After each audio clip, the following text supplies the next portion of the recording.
On a hot Tuesday afternoon, Jackson Jogera steps out to inspect his dried maize.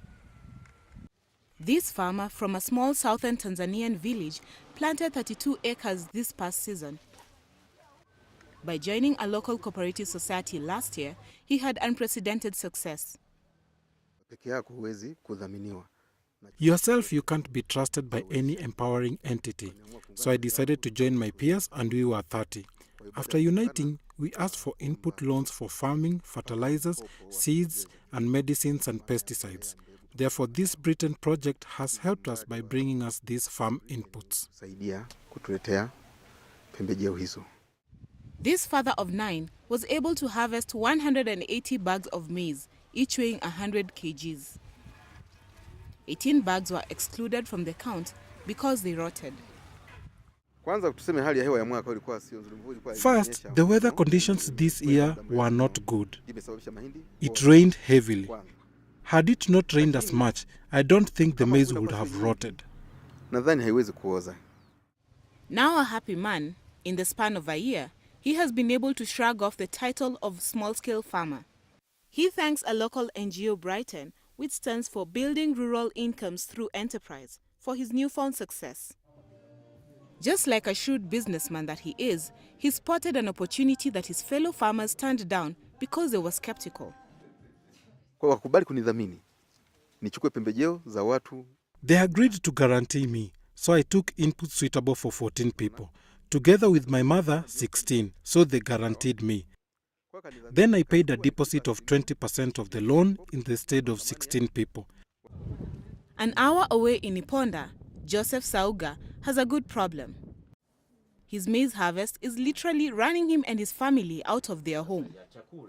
Heaps of gunny bags scale the walls of his living room, where he recounts his good fortune. In 2 acres, I have been able to get 72 bags. I'm a farmer who is not used to this. I used to farm an acre using indigenous seeds.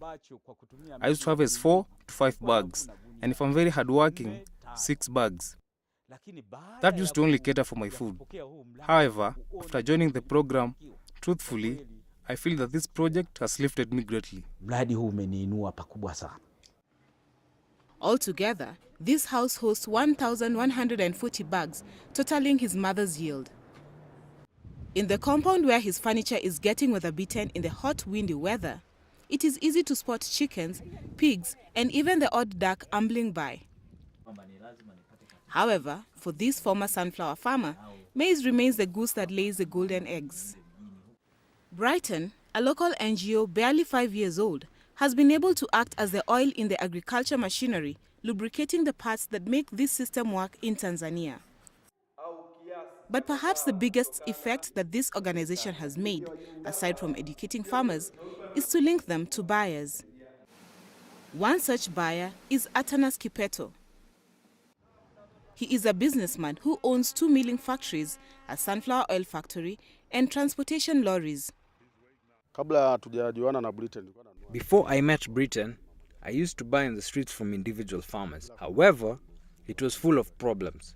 People didn't clean their maize, then it was hard to get such a huge consignment. Because first, you didn't know where the farmer is. When we partnered with Britain, that's when we were able to get such a huge load of maize.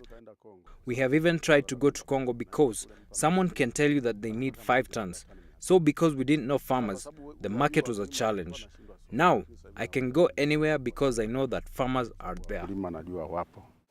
Now, he is able to meet the demand of supplying maize flour to schools in Iringa, Dar es Salaam, and Morogoro. Josephine Kaiser is the founder of Brighton.